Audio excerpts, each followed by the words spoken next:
Student next numerical आप लोगों के पास 2.5 है जिसकी स्टेटमेंट मैं पढ़ रहा हूँ। If a vector B is added to a vector A, vector B को वेक्टर ए में ऐड किया जाता है और आप लोगों के पास जो रिजल्टेंट आता है वो आप लोगों के पास ये है। इसको मैंने इक्वेशन नंबर 1 का नाम दे दिया। नेक्स्ट आप लोगों से कहा जा रहा है if B is subtracted from vector A, ठीक है, if vector B is subtracted from vector A then resultant is equal to this, ठीक है। इसको इक्वेशन नंबर 2 का नाम दे दिया। What is the magnitude of the vector A, vector A की magnitude आप लोगों ने कैलकुलेट करनी है। स्टूडेंट्स अगर आप लोगों के पास यही आप लोगों के पास वेक्टर ए सेपरेटली दिया जाता तो इजीली आप लोग इस वेक्टर ए की मैग्नीट्यूड कैलकुलेट कर सकते हो, जिस तरीके से आप लोगों ने प्रीवियस न्यूमेरिकल्स के अंदर आर वेक्टर की मैग्नीट्यूड निकाली थी। अब प्रॉब्लम ये है कि आप लोगों के पास जो वेक्टर ए है वो आप लोगों के पास in terms of vector B है, ठीक है। तो सबसे पहले हमें वेक्टर ए को सेपरेट करना है और उसके बाद उसकी मैग्नीट्यूड कैलकुलेट करनी है। तो इसको सेपरेट करने के लिए मैं इक्वेशन नंबर 1 एंड 2 को यूज़ करूँगा।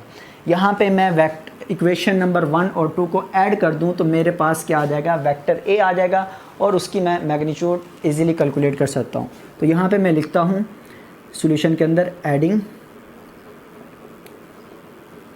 Equation 1 and equation 2। अब मैं रीराइट करूँगा इक्वेशन नंबर 1 को a plus B is equal to 6i unit vector plus j unit vector. j के साथ आप लोगों के पास कोई मैग्नीट्यूड नहीं लिखी हुई तो इसका मतलब यहाँ पे क्या आप लोगों के पास मैग्नीट्यूड की जो वैल्यू है वो 1 है।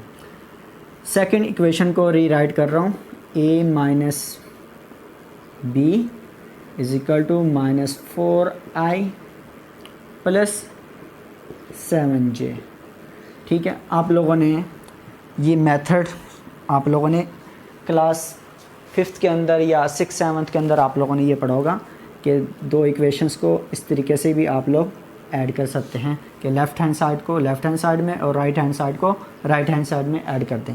यहाँ पे अगर मैं वेक्टर ए को वेक्टर ए में ऐड करता हूँ तो मेरे पास क्या आ जाता है रिजल्टेंट 2a वेक्टर।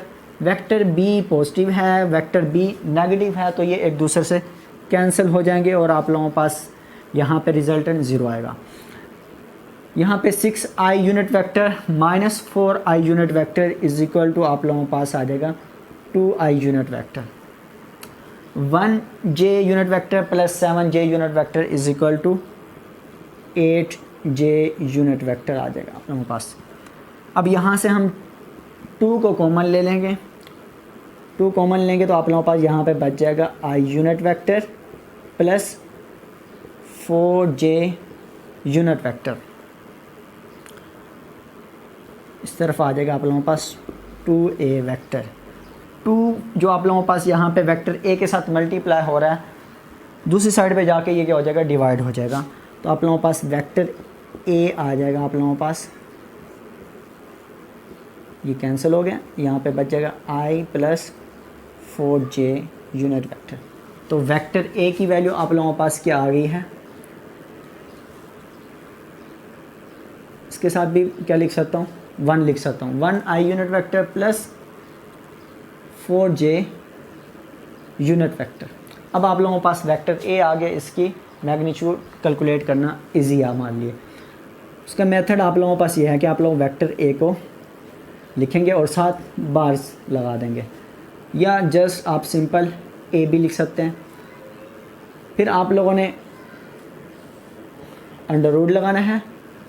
i से पहले आप लोगों के पास जितनी मैग्नीट्यूड है उसका स्क्वायर प्लस j से पहले जितनी मैग्नीट्यूड है इनका स्क्वायर करके सम कर देना है, ठीक है। तो 1 का स्क्वायर और यहाँ पे आप लोगों के पास 4 का स्क्वायर, इनका स्क्वायर्स कर लिए। अब इनका क्या कर दें, ये मैंने क्या कर दिया, सम कर दिया।